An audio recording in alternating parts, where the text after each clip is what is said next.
Welcome to the KayaCast, the podcast for cannabis businesses looking to launch, grow, and scale their operations. I admire the work that you do as an entrepreneur because, entrepreneurship can be a very lonely road if you don't have business partners. But also, it took me a little bit longer during my journey as an entrepreneur to understand that I'm in the business of infinite problem solving. And before, I used to think, hey, this really big hurdle in front of me, or in front of us. If we just get through it, the world will open up and the world is ours and we're going to be walking downhill. But, as I progress, I realized that, I'm in the business of problem solving, and there's an infinite amount of problems that a business face, and it's my job to determine which problems are worth solving. And it can be extremely daunting if you're trying to solve all problems. And I found that where I make my money is identifying which problems to solve and having the discipline not to pursue problems that are not worth my time. So the work that you do is really, it's fascinating to me because entrepreneurs, whether or not we like it or not, we need a support system. And you definitely provide that. But I'm really curious is how can NLP help a person in their journey of entrepreneurship? Well, you said a lot there, and coming back to NLP, I just want to clarify for people out there listening, what is NLP? Neuro-linguistic programming. And I think it was made up in the 70s, created in the 70s. Everything's made up at some point, right? The practice and or the study of NLP is the study of the unconscious mind and how behavior works and how we are incentivized or how we are decentivized to take action or not take action, right? So it's sort of almost like the psychology of selling. If anyone's been in marketing or in the persuasion of sales, so to speak, there's a lot of those that overlap with NLP in the sense of NLP is it's a practice. It's not something. Let me back up. I've taken 2 different NLP master courses over the last 12 years or 15 years now, and they basically break down how our subconscious mind makes decisions and how external triggers can influence our decisions and or how we see things or how we feel about things or how we perceive things, right? Because everything's perception. Because how you perceive something is how you're going to feel about it. Because I could say the exact same thing and 2 people could perceive it differently and they would have different feelings about it, right? With NLP, it's about how do we be as intentional as we can with everything, from the hand movements I make to the tonality of my voice to how I can build rapport with somebody in person, whether it be modeling your space or whatever, right? There's different things we can do so people feel more comfortable and they feel more connected to the words that we say and or the energy because words are just energy, right? So the energy we put off, because everything's energy. Our body puts off energy, our heart, our mind, everything puts off an energy. So when you're intentional with all of that, it's impactful for the other person, and they don't generally know it. They don't generally oh, this person's this, but they kind of just feel they feel more connected. They feel that they can trust me. They feel that they can open up to me, stuff like that. So basically NLP is more of the tools to basically help open up the conversation to have whatever conversation you want to have, whether it be a transformational healing conversation, whether it be a sales conversation, whatever it is. NLP is sort of the toolkit to really open up the heart and the mind to really connect. Is it like the analogy? Is this the right analogy in that we are having a conversation consciously and I'm saying words, but subconsciously you're downloading my being, my overall presence, and your subconscious brain is making a judgment of who I am? Essentially, yeah. And that's just the way we're wired, man. It's really just, it's a safety mechanism, right? Is that like Blink by Malcolm Gladwell? You know that book? I've never read that. I've actually not read that book. So I can't speak into that specifically. I've read other Malcolm Gladwell stuff, but actually never read that. So he talked about how in a split second, you've already made your mind up on something. Yes. And whether or not you like it or not, it happens that fast. Yeah, I think there's studies out there, most of it's around dating, but they can tell, a woman can tell within like 4 or 5 seconds if they're going to sleep with a guy or like if they like a guy, right? And it's all everything. It's just it's just the combination. You're taking in so much information that you don't even realize, and that's the whole point. Our conscious brain can only take in so many bits of data. Our unconscious brain can take in like infinite more, or 1,000x more, 1,000,000x more data than our conscious brain. So our unconscious, unconsciousness is taking in it all, from, like, say, from the sounds we're seeing in the thing, from the perfume that person's wearing, to the eye connection that they make with me, to whatever. It's all data points, right? And we're just meaning-making machines. So these data points are all going into our subconscious, and it's making us think or feel or perceive a certain thing. So when someone, a beautiful woman walks up and she smells great, and this and that, you're like, automatically like, oh my God, this is like, because as a male, that's an unconscious, something that just naturally happens. Whether you're married or you have a girl, it doesn't matter. There's something that just can be attractive about a woman, right? Or the opposite. Like, someone could come in and she just, doesn't have a great look, or just, whatever. And you can just like, oh man, I just don't feel that, right? So everything's unconsciously happening in our conscious mind. We're very unaware of most things happening. Our conscious mind is only grabbing little bits of it. And when we can be more intentional with the other pieces of the data that we're putting out there, that'll automatically influence the unconscious of other people. Well, how can somebody understand a little bit more about their underlying operating system, their unconscious mind, and whether or not that's aligned with who they want to be? Mm-hmm. Well, that's a good question. So nervous system regulation has a lot to do with that, right? So do you ever walk in, or do you ever meet someone and you can just tell they're like scattered, or they have so many things going on, and they're just like, in the opposite, do you ever meet someone who's just like, they're so present, and they're just like, their energy's there, right? That's the biggest impact I think we can have, is how we show up. And that has a lot to do with our mind, right? As far as, are we, if I'm a meditator, so if I don't meditate, my mind races a little more. I'm thinking more about the future. Maybe I have a little more thoughts about the past, of what things happened or didn't happen, or someone said or didn't say. But the point is that when we regulate our nervous system, our thoughts, our energy, our feelings, that's what we bring to someone else. And that's where, like I say, when you meet someone who's just super dynamic and energetic and whatever, you're like, man, there's just something very attractive about that. And they didn't put on that costume. That's just kind of who they are, right? Mostly. I mean, some people can, act pretty well and or put on a good show for something, but in general, especially if you have multiple touch points, we're pretty good at deceiving the bullshit and really knowing what's real and what's not.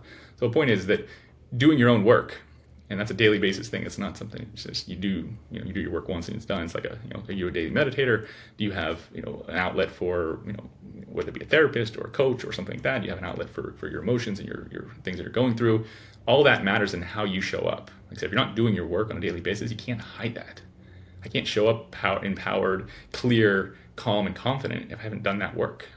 So that's the biggest thing I see that impacts people, or that's what I see people having the shift, getting more sales, getting more whatever, having more impact, because they're starting to do the work, and people can just unconsciously feel it. They meet them at that point. And the people who haven't been doing the work, or driving from ego, or just kind of have this we call it thirsty, not hungry. Like, we talk about being hungry, not thirsty, but there's a lot of people who are just thirsty. And they're just so thirsty for business, so thirsty for that next sale, so thirsty for that connection to that woman, whatever it is. It's just this unattractive, have to have it kind of thing. And that's, if you're in the dating world, women feel that. Women know that. If you're a single guy who hasn't been laid in 6 months, they can feel your energy of just wanting that, right? But the opposite, if the guy's kind of just confident, he's in his space, they're attracted to that as well. So it's all unconscious of how you're coming, or it's unconscious for them of how they're perceiving you, but it's consciously you doing your work to make sure that you're showing up energetically in a way that is perceived as present and regulated. Having a regulated nervous system is kind of a flex these days, right? A lot of people are stressed. A lot of people are going through mental health things. People are challenged in the real world. It's normal to be unregulated. Wow. So what if I wanted to understand myself more from a subconscious perspective? And I'll give you my experiences with meditation. Every time I meditate, and there are certain thoughts that bubble up in my head, and sometimes I just think to myself, why did that thought come up? What's going on there? Is that something that I've been thinking about subconsciously, that now I'm in this state of stillness that has bubbled up, and there's not a lot of noise in that state where, okay, and then I take my time and I investigate a little bit on why. You mentioned that meditation is a tool that you use to tap into just being a better person. Like, what's your experience with meditation? Great question. I probably was like most people listening to this at one point, and felt I had the belief that I couldn't meditate. So back up to 2011, I think I tried meditation 2 times. Someone asked me to sit, and I just had these racing thoughts. And after 2 minutes, I'm like, I can't meditate. Like, this is silly. Like, it's not doing anything. So, whatever. Fast forward, I was doing these events, and at the end of every event, we would do a 30-day challenge. And everyone would declare their own, so you wouldn't have to do the same 30-day challenge. So someone did it, and I just decided to join because it sounded like a good idea. If someone did a 30-day meditation challenge, I'm like, all right, we meditate for 30 days. So January 1st, 2012, I started meditating, and it was awful. I mean, the first 5 to 10 days was just like, it's like, what is this, right? Then I got turned on to binaural beats. Are you familiar with binaural beats at all? No. So everyone knows about frequency headphones as far as sound canceling, whatever. So frequency changes noise or whatever, right? So these binaural beats, bi meaning two, you basically put on headphones and it puts in one frequency in this ear and one frequency in another, and it basically can change and level you to a certain, whether it be theta or beta or whatever frequency you want to get into. So the brain waves, right? So I'm blanking right now. I apologize. The exact brain waves, which one's which, but theta, I think theta is the more active one. Beta is a little more an alpha. Delta is like a really slow, like sleep, or deep meditation. Anyway, you want to get into these certain states for meditation, and these binaural beats literally just kind of like pull you into there. Now you have to sit and you have to kind of breathe, whatever, but you put these things on within 5 minutes, you can get into these states. And that was a game changer for me. Once I felt the state, I was like, oh, like that's what I was looking for. And you hit it earlier, it's stillness. And it's signal versus noise. And that's what I heard earlier, is like, how do I, this thing's coming up, is this signal or is this noise? And usually when you get quiet, the signal comes through, because there's always noise. And when you can quiet the noise, then the signal comes through. And you think of that, oh, that thing did come up. Maybe there's something there. Maybe there's something that's, triggered me around her or that or this or whatever that thought was that came up. And then you can kind of slowly peel back the onion. And if there's something there, maybe you bring it to your, like say your therapist, your coach, or whoever. If you can do your own internal work, great. But yeah, there's definitely a process there of stillness. And then in that stillness, you find the signal. How has that impacted your career or where you were today? Everything. If I hadn't done meditation, I don't know. I mean, there's so many, I call them pivot points. There's so many pivot points in life, and that was definitely one for me. And if I hadn't done that, I don't know, to be honest, because my nervous system was, just like anyone else, it was very unregulated. I couldn't sit still. And that's what most people say. You sit and you can't sit and this and that. It's like your nervous system's used to on the go. You're just not used to being still. And when you can have that practice of stillness, that's where it comes through in those conversations, in the presence, what you bring to people. And that's what people feel. They feel your presence. If your mind is thinking about something else, or if you're excited for your next, conversation you're going to have, and you're not present, like I say, that's the signal versus the noise. When you can just get present, get still, and find your own signal away from all the noise. That's the power this thing has. So the point being, I wouldn't be where I'm at. I wouldn't be the person I am. I wouldn't have gotten into coaching and doing a bunch of stuff I did, now, because I wouldn't have had that awareness. That awareness brings everything. If you never had a state of something, think about it. If you've never had sex, and all of a sudden someone tells you how great an orgasm is and how great sex is, you're like, okay, well, I've never experienced it. Now that I've experienced it, you're like, I want to have more sex. And so, and I want to have more meditation. I want to have more stillness. So now that you've experienced it and you've put it into some sort of grounded practice, that's, you got to stack days too. It's not going to change in a day. It's not going to change in a week. Probably won't even change in a year. You might change, you might see little changes, but there's just a cumulative effect now for 13 years of meditating, 13 plus years of meditating, that I feel it when I don't now. It's like the contrast, right? So it when you don't do it. Like exercise. It's same. It's just mental exercise. It's like the opposite of mental exercise. It's like mental stillness, right? Yeah. So that's the challenge, because right now, like normally our physical, we're still. So it's like, okay, we gotta go move. Normally our mind is racing, so we gotta be still. So it's basically giving your the yin yang of what you need, because you need active brain, you need creativity, you need all that stuff, but you also need stillness. And same, you need stillness in your body to rest and recover, but you also need activity. I'm pretty hardcore on productivity. Everything I do around my life is just based on productivity. And I had this epiphany the other day. Well, I mean, it was a while ago, but this was it was a life-changing, I guess, change that I did. Before, and I'll tell the story quickly, I used to be able to read a contract. all contracts that come through the door, I have to read them because I want to make sure that we don't handcuff ourselves in the future, right? Sure. And I used to be able to go through a contract in 30 minutes and just power through it 30 minutes, read it, and there you go. And then there was a point in time where I realized that I was so distracted that it took me an hour and a half to read a standard contract. And I would do anything but focus and read. And I was like, what the hell is going on with my level of focus? It's just not there. I would be on Slack, emails, whatever the case may be. And then I got into dopamine. And I was like, okay, I probably have really low dopamine. And I maybe, before I used to think every single hour, every single minute of my waking day, I would have to consume information to get ahead. So I'll be listening to a podcast, listen to an audiobook, listen to everything. It's just constant information coming in. And there was absolutely no stillness that I gave myself. And it wasn't until I accepted boredom and I just online reading, and I realized that for me personally, if outside of work, if I'm bored and work is the stimulation, then that gave me so much more focus. Because in a normal context, outside of work is generally more stimulating. I used to watch like street fight videos for like 10 minutes. Like that's like so stimulating, you know what I mean? And you come back to reading a contract. That's good. That's terrible for you, right? And then I correlated that with meditation, and that has just taken things through the roof. Ah, nice. So you are meditating now, is what you're saying then? I am, but I'm not meditating, probably not as frequent as you, but just having this conversation, I think I should go through a hardcore meditation challenge.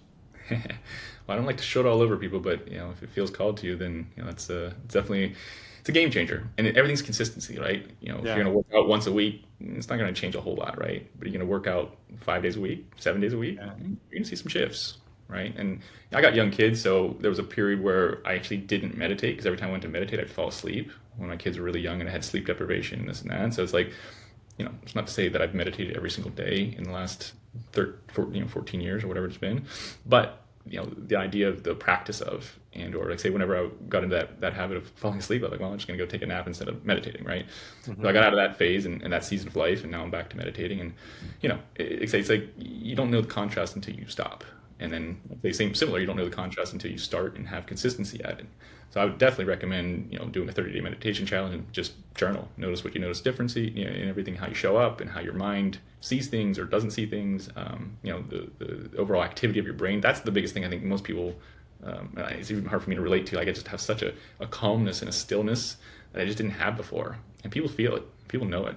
And when you can, like say, it comes down to your nervous system, because your mind is the the impetus for everything. So if your mind is racing and you're worried about things, and even if you're taking action on stuff, you're just worried about stuff, your system's dysregulated. You're going to be in this hyper actionable state, which in a certain aspect can be good as an entrepreneur, but in the long term, you're going to be burnout. You can't be in that fight or flight all day every day for years and years without basically burning your system out. So you really need to regulate and, like say, the stillness. And I'm not saying meditation is the only way to do it. People pray.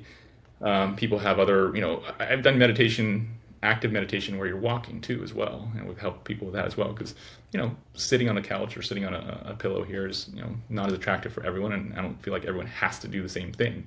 And how do you find stillness? How do you quiet your mind? How do you get into that flow state of just presence and just, being, right? Yeah, I find what's helped for me is off screen time and just being bored. So, meditation, how I meditate is I'm just focusing on my breath, Sure. but just actually being bored and not stimulated from an external source has helped tremendously. Yeah, you'd mentioned about, watching street fight videos and going back and trying to do something that's a little more slow, right? Yeah, that's and I've been in this trap too. I don't watch TV, but we have phones and stuff like that, of course. So it's like when you're consuming content, or it's not even content, it's the rate in which the screens are switching and the lights are flashing. It's all dysregulating your nervous system essentially. And so the more you're doing that, the harder it is to balance that, or to really sit down and then have a regulated conversation, or sit down and have a regulated work session, right? So that's why for me, breath is our best tool, that we have. It's always there. It's readily available. Within 30 seconds, I can shift my state. I can go from a whatever to like super calm, or I can go from like super calm to like activated in 30 seconds. So learning to use your breath is the biggest tool that we have. So I think that's where people should start. I don't like to should all people, but like should, the breath is just simple, it's easy, it's free, and it's the most effective tool we have. Mm-hmm. So elevated executive are these, I guess I would call it technologies, what you use to help the executives that you coach and that you talk to kind of get to their next level? Yeah, absolutely. I mean, there's probably more than what we've talked about today. Of course, we talk about nootropics, and we talk about titration of all substances, whether it be cannabis, whether it be alcohol, whether it be coffee or caffeine, whether it be sugar. Titration, if people don't know what that is, basically titration is basically using the least amount of a substance to get the maximum or get the desired effect you want. So, people titrating people's everything is important because, like, say, we're generally over consuming almost everything, whether it be sugar, whether it be caffeine, whether it be whatever your drug of choice is, right? So really just titrating, because that can have a huge impact on your nervous system as well. If you're drinking a ton of coffee, it's gonna be really hard to sit down and be present and really have your nervous system slow down, because coffee is meant to speed you up. Almost all these things are meant to speed you up.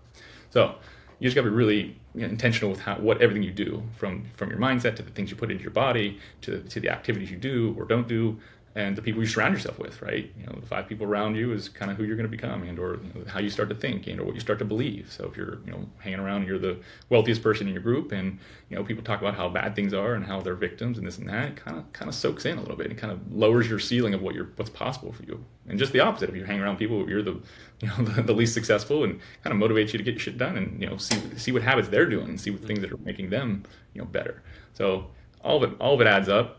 And be connected to other like-minded executives and people who are doing the work as well is important, because, as you mentioned earlier, a lot of people are solo. A lot of people are building on their own, or a lot of people don't have daily communication with a team, or physical connection with a team, or a board of advisors to ask for advice, right? So to have these connections, to have these places to have conversations and have real sounding boards with people who know what they're talking about, or people who have gone through the same things, that's valuable, and that's something that the executives and people in the entrepreneurial space are really clamoring for, in a way that we weren't 15 years ago, but there just wasn't as much connection and or groups like this. What got you into this? You mean what specifically you're asking? Got into what? Well, just everything. You're very passionate about wellness, right? So not just from and I do want to talk about this, from the alternative medicines that are out there that are natural. That's a part of kind of your umbrella, but also just wellness of people's experiences in life. Well, honestly, it first started at age 13 when I started racing motocross, and I was like super passionate about it. As soon as I got on a dirt bike, I'm like, this is it. Like, I want to do this. So I, studied all the people who were really good at it. And what the main thing they did early on was, like, they were really dedicated to their diet and their health.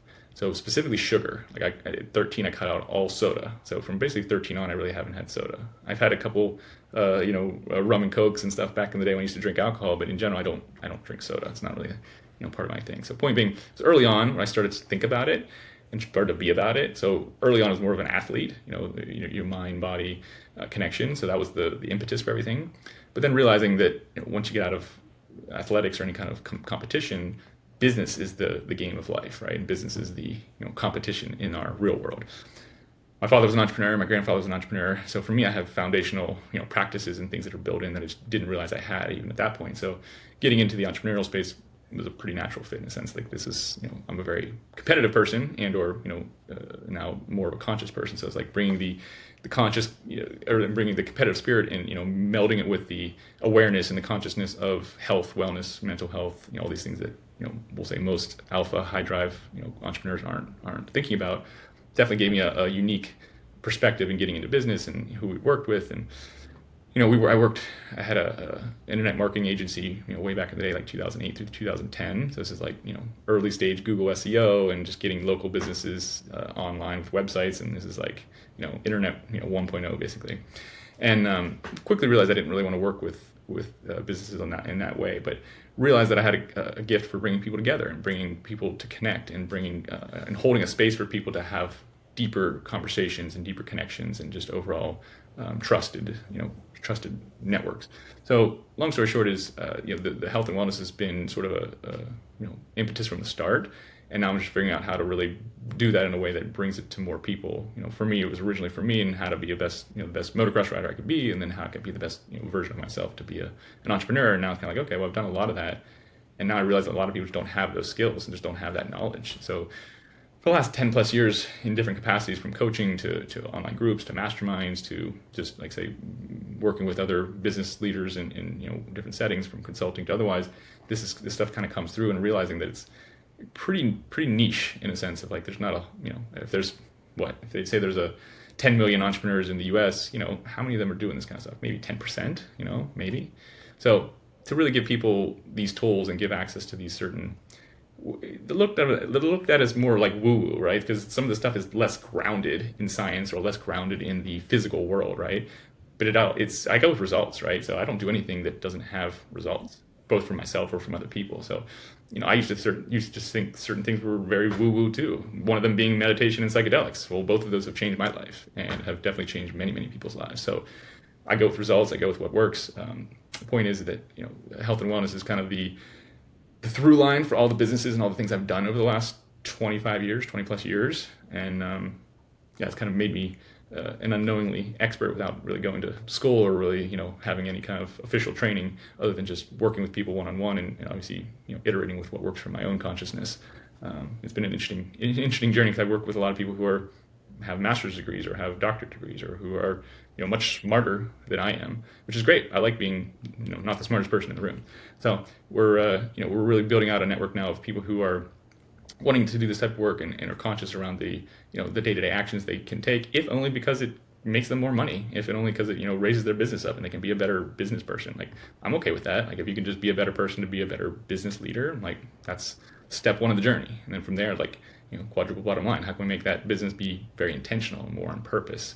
And that's the lever I think that's going to change, slow and easy, but change the world in a sense, because entrepreneurship is a vehicle for transformation, and for people that are doing that work and creating businesses and products and services that ripple out into the world. It's a slow game, but it's a worthy one to take on, and one that I think that, we're in a bubble here in Southern California, but there's definitely more and more people coming online, across the US, across the world, that are more interested in all of these, especially post-COVID, right? People in COVID realized that the government and their doctors don't really, A, they don't really have their best interest in mind, and B, most of them don't know what they're talking about, and or don't really have up-to-date information. They're working on books that were written in the 40s or the 50s, and they don't even talk about your endocannabinoid system, and they don't even talk about, psychedelics or anything, right? So all these things, these newer, they're not new. They've been around for thousands of years, right? But newer to us, newer to the West. These are the technologies that we're wanting to, give people access to and give them education around, so they can have these in their tool belt. I think the world opened their eyes during COVID, for me personally, on how hijacked the medical industry is with special interest groups. I thought it was bad. And then you just peel the onion just a little bit, and you're like, oh my God, it's now with RFK in there, and you can just see it it's ugly. Yeah. Well, being in the cannabis space, CBD cannabis space prior to the pandemic definitely opened my eyes. I knew that FDA was kind of rigged and this and that, but yeah, once you realize how rigged it is, it's like, okay, these aren't, they're not really, like I said, they're not looking out for your best interest, which I always thought they were. FDA is supposed to protect us, supposed to keep our food and drugs safe, right? Yeah, it's too bad. So what can somebody expect, or I guess what is the type of person that you work with in Elevated Executive, and what can somebody expect going through this program with you? Yeah, so the Elevated Executive is the bridge group that I've kind of created here. We talked offline. Everyone in that group is not in plant medicine. They're not working within our industry. They're either maybe you're in finance, maybe you're in tech, maybe you're in the medical industry, big pharma. These are people who are waking up, we'll say, to their greater power in their consciousness and or what's possible for them, and are generally unaligned with the work they're doing. Right, they're in a business or a company or an industry that's just not it's not exciting for them, right? There's no purpose for them. There's no intention there for them to do anything bigger. So the Elevated Executive is a group of people who are coming in to find community around similar like-minded people who are having these awarenesses and these transformations. And then the whole program is really to give you the tools that we just kind of talked about in order to, evolve your own consciousness, evolve your own efficiency, and become a better executive. And then the goal and the selfish goal for me is to then recruit a lot of these people into this emerging industry so that we can have the best, the best, brightest people, so we can build this space. Because we need great leaders, we need great people, but we also need great skills and great business chops for people to come in and help us build this. Because right now, a lot of the stuff being built out in the psychedelic and emerging spaces are people who are super passionate about it, but maybe don't have the business acumen or don't have the previous business experience to actually grow or build or grow or scale a company. So we need real builders to kind of come over, real builders who have had their consciousness awakening to kind of come in and help us build these industries. So Elevated Executive is serving as that bridge, and it's basically a community of like-minded entrepreneurs who are not necessarily wanting to get into this space, but who are doing their own work and using plant medicines and cannabis and other things as a tool. And we do retreats and other things like that where they can go and have plant medicine experiences with like-minded, safe, trusted people that they want to transform with. So whether it be psilocybin, ayahuasca, San Pedro, we have networks of people from obviously here in Southern California to all over the world that are doing different types of integration and or retreats with these medicines. And that's the whole Elevated Executive Network. Is going to be really exciting to see the bridge built from we'll call it the traditional business world into these emerging markets and into these emerging spaces. That's my selfish goal, is to really attract the best people and really build these industries up, because these compounds have changed my life. And for me, getting these out into the collective in a safe and effective way is goal number one. It's like, how do we get education, how do we get best products, best services, and the best people to bring in and represent these compounds so that we can be taken seriously. Because I think right now on the national world level, most people don't take these things very seriously, or they think they're demonic, or they think they're this and that. I was listening to a clip from Tucker Carlson talking about somebody and talking about ayahuasca and DMT, and I think it's a specific realm or a specific entity and it can take you over. Yeah, maybe. I think there's definitely some truth to that. And if you're working with skilled guides and people who have reverence and history with the plants, it's not really going to happen. You're not really going to go into those spaces. You're not really going to be captured in that way. So anyway, I think there's just misconceptions about what these medicines are, what these compounds can do, and who should be taking them. So I think this is a way to really educate and bring awareness to the greater business world about how people can use these in a way that's safe and effective and actually improves their life. What got you into ayahuasca or these alternative medicines? Yeah, I don't know if we talked about this or not, but this is something I share in my book and everything. But I was sexually abused as a kid, and at age 11, friend's dad took advantage of me, and I basically had a repressed memory until I was 27. So almost over 15 years of never even thinking about it. As soon as I used cannabis, 27 years old, lifted the veil, and I was like, oh, I can't unsee that now. So you can't unsee what you see, right? So it basically, at age 27, it lifted the veil and gave me insight into what was driving me. I was 27. I had some girlfriends, but never really serious, in a sense that I just didn't really feel whole and complete. I had a lot of shame. I had a lot of I don't know. I had a lot of unknowingness about who I was and or what I was there for. Anyway, long story short is cannabis lifted the veil. I had a lot of connections of people who were already this is 2010, 2011. A lot of people were already using these medicines in sacred ceremonies and spiritual ways around where I live here in Southern California. So I think my first was a psilocybin dose with a men's group. And that was awesome. Really opened things up and kind of helped me to start to see things that I was repressing. And then ayahuasca for sure was the pivot point for me. It really helped me desensitize all the triggers, helped me forgive myself around shame and anything I had around who I was or who I thought I was previously. And it really gave me the license to be a creator, right? That was my biggest takeaway from ayahuasca, is that we are all creators. We're seeds of a creator. So seeds of an apple grow apples, right? So seeds of creator are creators, and we are creators, whether we believe it or not, or whether we think we are or not. We're creating our life one sentence at a time, one action at a time. And so to be more conscious with that and be more intentional with that, that was what my ayahuasca really kind of empowered me to basically take advantage of take control of my life and say, I'm creating this. This is not for anyone else to do. I'm not going to be a byproduct of the things around me. I'm going to actually take action in the things I want to see happen. So for me, they were a tremendous, pivot point to really, take things on. Shortly after that, I got married. Now I have 2 kids. I have successful businesses. Probably wouldn't have happened without plant medicine. I probably would have been, being driven by these unconscious things to whatever. I think some of my unconscious drivers were to feel safe and certain things like that, and that wouldn't, that doesn't align with being an entrepreneur and taking risks and all these certain things. So it definitely would have been prohibitive, or I would have been held back on certain actions if I hadn't cleared that from my subconscious, if I hadn't cleared that from my the drivers that were driving me, because we all have things that are driving us unconsciously. We mentioned earlier, our unconscious sees and takes in everything, and its really main job is to keep you safe. That's it, alive and safe. And from there, it's up to you to be intentional with how you use it. So if you're not intentional, if you don't know what's driving you, you're going to be driven unconsciously. So for me, these were the tools to really clear up any of the the previous stuff I had around my beliefs and my mindset, and then to really take that next step of being conscious and being a creator and being intentional with my life. Wow, so it really. I want to talk a little bit about how did ayahuasca, what was your experience like to desensitize yourself from what happened?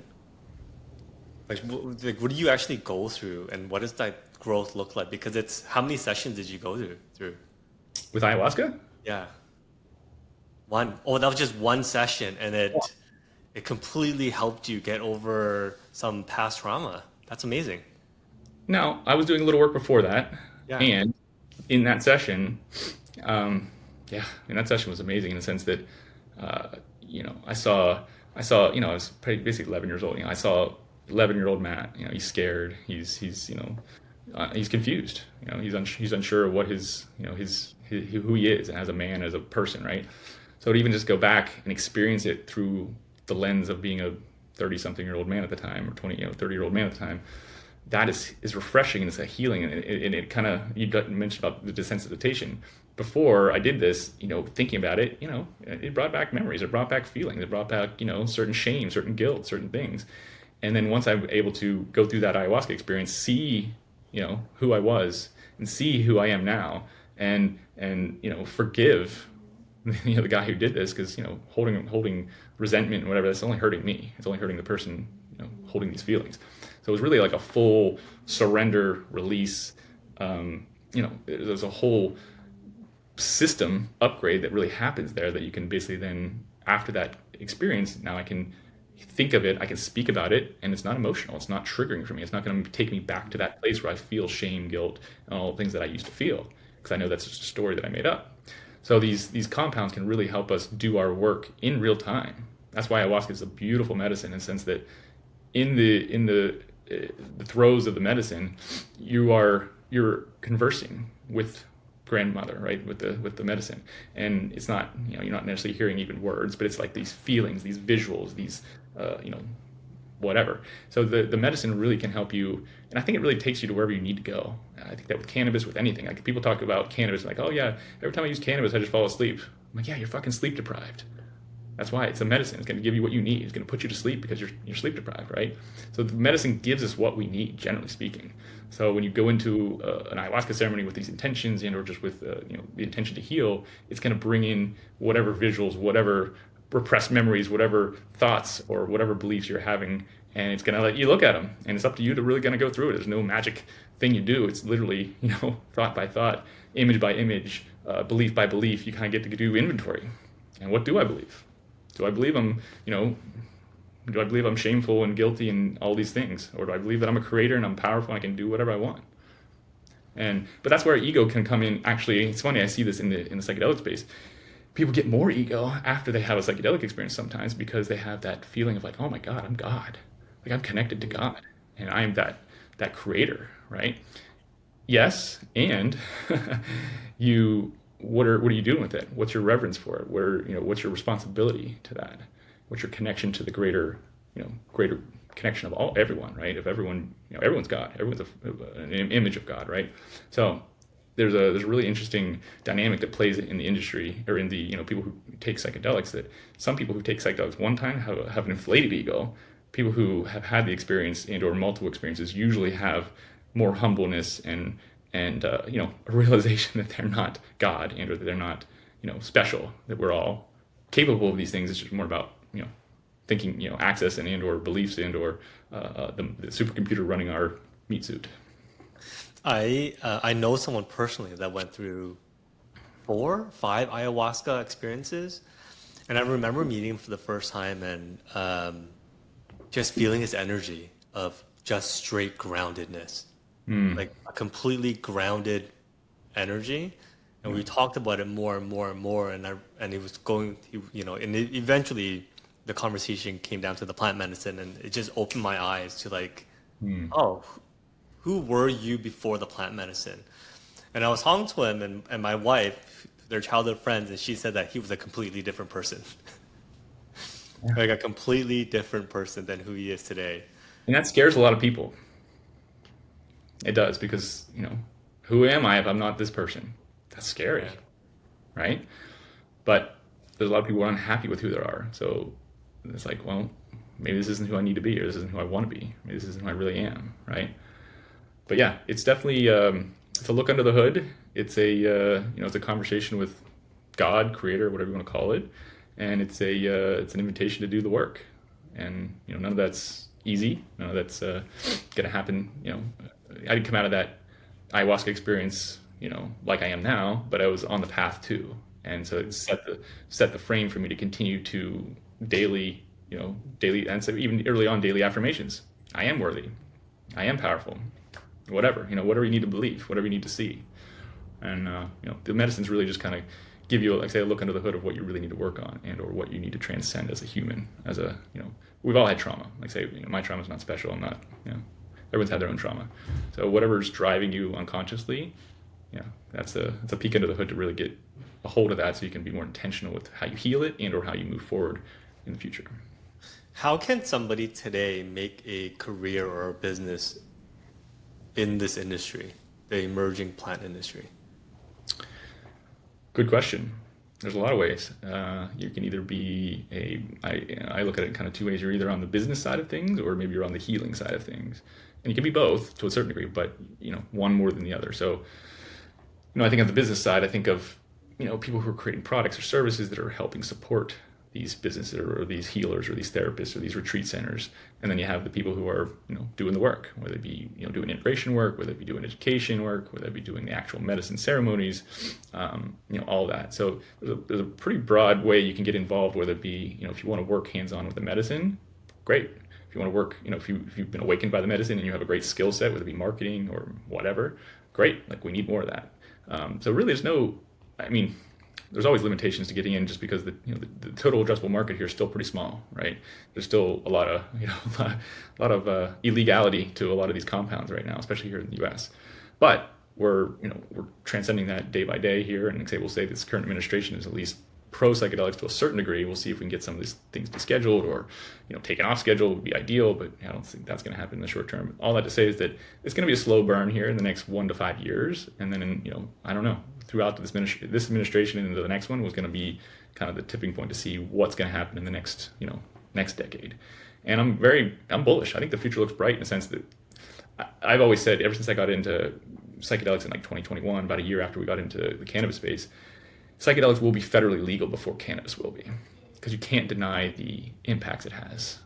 The veterans who come back and have healed real brains and lives, the fighters who get over their PTSD and or CTE, the person who has trauma and awakens from that and heals themselves and is a whole different person to their family or to their loved ones. You can't deny the impacts this is having. Cannabis, they can muddy the waters. They have. That's what they've been doing. Hey, it's just there's no. It's not. I don't know. It's an equal medicine in a certain sense, but it definitely has its limitations in power. Like, psychedelics has such a power, such a the ceiling is so high with the psychedelics, no pun intended, that you can't deny it. Where cannabis, they've been muddying the waters and basically kind of pushing it down the road. Now, I think they'll both eventually be federally legal, but psychedelics will be legal first. I'm still standing on that. I still think we're moving in that direction. Although I have heard that potentially the Trump administration may deschedule THC, which wouldn't be a great thing, but it would be a mini step in the way of legalization and or getting there. But yeah, there's a pretty good chance that in the next 3 to 7 years here that we could have studies and or things come out where MDMA, psilocybin, DMT, ibogaine, all these things are having studies and having real world proof of what they're doing. And like say, once that kind of comes out, they're not going to be able to deny it, and or they're not going to want to deny people these medicines. Like say, especially veterans and first responders or whatever, any of these people who have put their lives on the line for us. Like if I don't know how humane we can be if we're denying them medicine is going to change their life. So I think we're moving that train. It's out of the station. It's not coming back. So we're moving that way pretty quickly.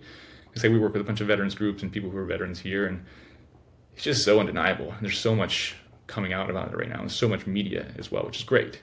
So we have some people who are pushing that along, and like say that's going to be the first foray. So all that to say is that there's lots of ways to get involved. Wherever your passion and your skill set really crosses over is probably the best place to get started.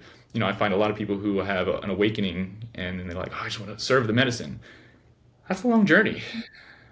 If you have your awakening now, you shouldn't really be serving medicine for a couple of years. You should be sitting in ceremony with other guides and doing medicine and having X amount of experiences and doing your own work with the medicine, so you get to know the medicine and then you can serve the medicine. But people think, I had an experience, now I'm going to bring this to everyone else. It's like, we need to be careful in the sense of that's, I think, what could get us in trouble, in a sense of you bring uneducated or well-intentioned even, but uneducated and unskilled people, bringing in the people that need the medicine.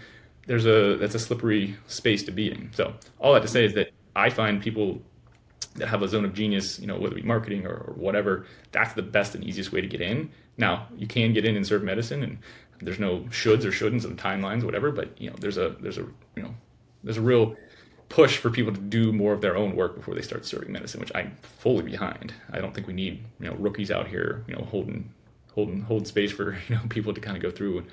It's just a lot of energy. It's a lot of work, and if you're not done your own work, you're not really ready to bring other people through it. Matt, how are we for time? Actually, I'm good. Let me see here. I kind of forgot we were on time, or in time. Yeah, I'm good.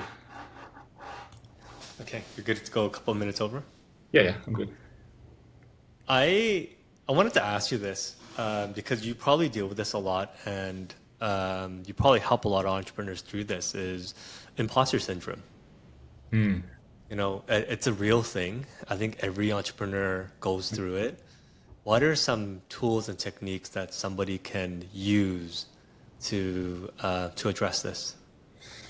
Great question. You had good questions today. I'm liking this. The imposter syndrome is something we all have. And as an entrepreneur, we have it more than most people because we're constantly speaking into existence what we want to happen, acting as if and or literally, in real-time conversations, speaking to people to help make it happen, right?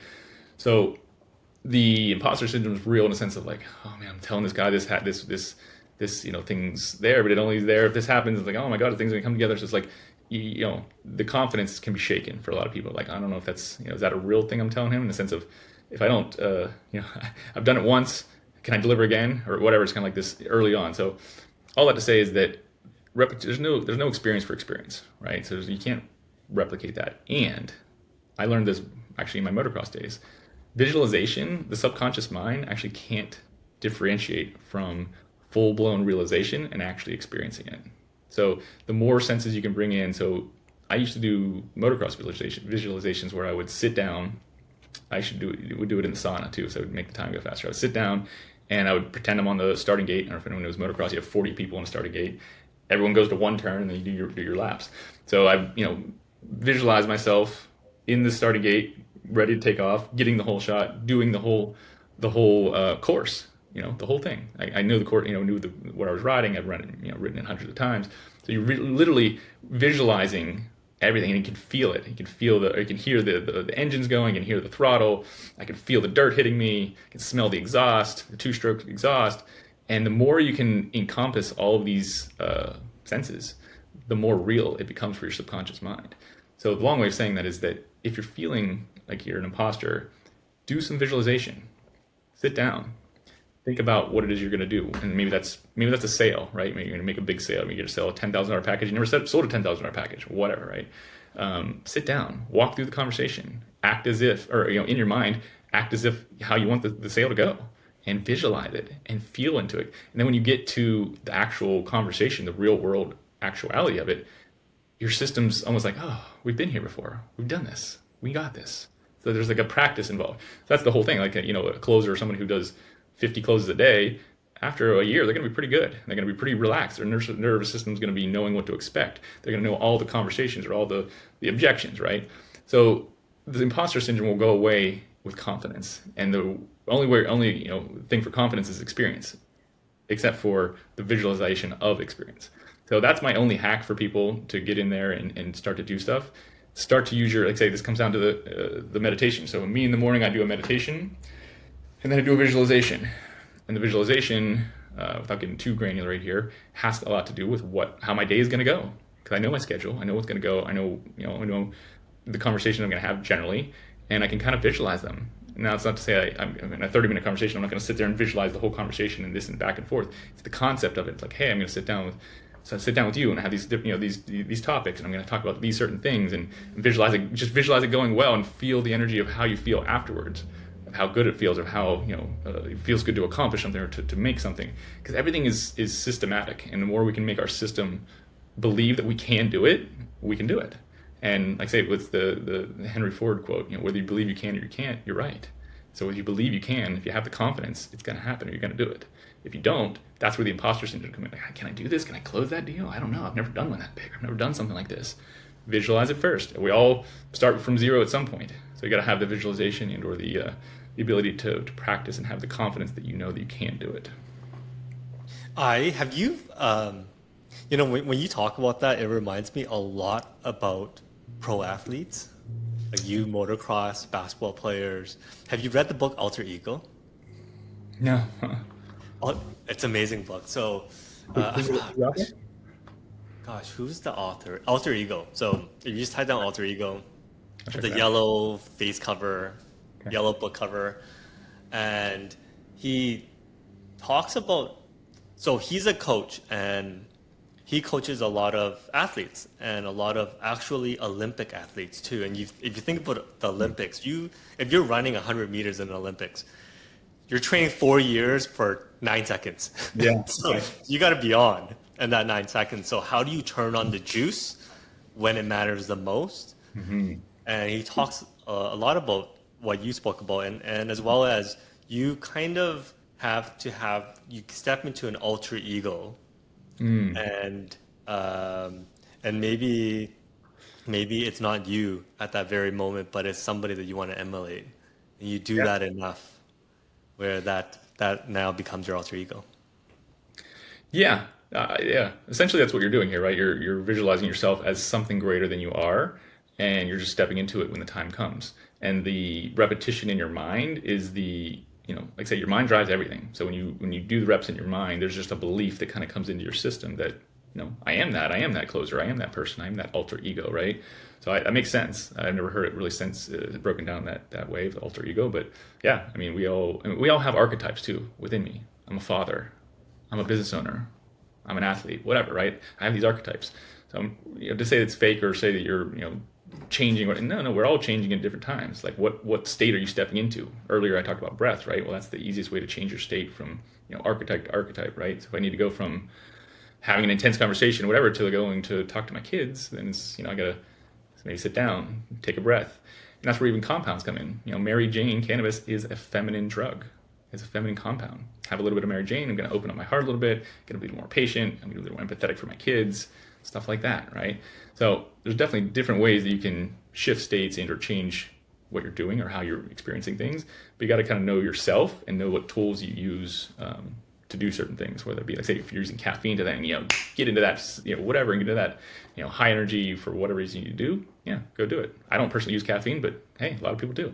And a lot of people, I don't use cannabis. I do. It's, whatever tool works the best for you, or I'm non-judgmental. So, use caffeine if it works. Use Kratom if it works. I don't use Kratom, but certain people use Kratom. So all these tools are at our disposal.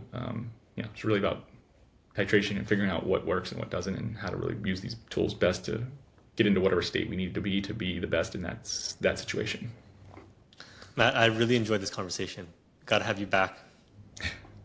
Thank you. Yeah, I've enjoyed this as well. Like I say, this is stuff I geek out on that I don't really get to talk about with a lot of people too much. And I love bringing this to a greater audience here. And definitely a lot of deeper and bigger concepts we talked about. So we'd love to come back and maybe dive into a couple more in more depth and more granularity, if that makes sense. And yeah, keep the conversation going.